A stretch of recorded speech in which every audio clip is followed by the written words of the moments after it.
ஜெய் வாராகி, என் அன்பு குழந்தையே, என்னுடைய தங்கமே, உனக்கு மிக மிக நாளாகவே உனக்கு உடம்பு சரியாமல் இருக்கிறது.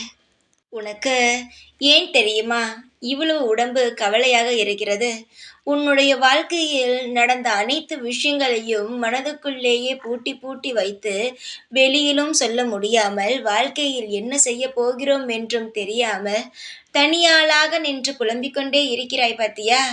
எல்லா விஷயத்தையும் மனசுக்குள் போட்டுக்கொண்டே புழங்கிக் கொண்டிருக்கிறாய் பத்தியா? அதனால்தான் எல்லாமே உன்னுடைய மனதுக்குள்ளேயே தேங்கிவிட்டது. உன்னுடைய ஆசைகள் என்ன? உன்னுடைய லட்சியங்கள் என்ன? இப்பொழுது எதனால் இவ்வளவு கவலையுடன் இருக்கிறாய்? இது அனைத்தும் எனக்கு தெரியும். எனக்கு தெரியாமல் இருந்தால்தான் நீ கவலைப்பட வேண்டும். உனக்கு எல்லாமே எனக்கு தெரியும் என்று தெரியும். அதனால் நீ எதற்காக கவலைப்படுகிறாய்? கவலைப்பட வேண்டிய அவசியமில்லை. யாருமே இல்லை என்று இருந்தால்தான் நீ கவலைப்பட வேண்டும். உனக்காகத்தான் நான் இருக்கிறேன். அப்படி இருக்கும் பொழுது கவலைப்பட வேண்டாம். எதுவாக இருந்தாலும் என்னிடம் சொல். மனதுக்குள் எல்லா விஷயத்தையும் பூட்டி பூட்டி வைக்காதே. பூட்டி பூட்டி வைக்கும் பொழுது வாழ்க்கையில் கவலைகள் தான் அதிகமாக இருக்கும். எதுவுமே மிச்சமாக இருக்காது. அதுவும் சந்தோஷங்கள் நம் கண்ணுக்கே தெரியாது.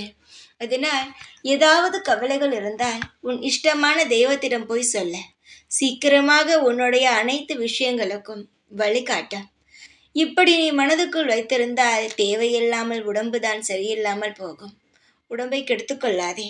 உன்னுடைய அனைத்து வேலைகளையும் நீதான் பார்க்க வேண்டும். உன் குடும்பத்திற்கு நீதான் ஆணிவேர். நீயே பலமாக இருக்க வேண்டும். நீயே துவண்டு இருந்தால் யார் உன் குடும்பத்தை காப்பாற்றுவது சார்? உன் குடும்பம் எப்பொழுதும் சந்தோஷமாகவும் எல்லா வசதிகளுடனும் நிம்மதியாக இருக்க வேண்டும் என்றால் அந்த குடும்பத்திற்கு நீ எப்பொழுதுமே தேவை. நான் உன்னை நன்றாக வைக்கிறேன். ஆனால் நீ கவலைப்படாதே. வாழ்க்கையை மாற்றும் பொறுப்பு என் கையில் இருக்கிறது.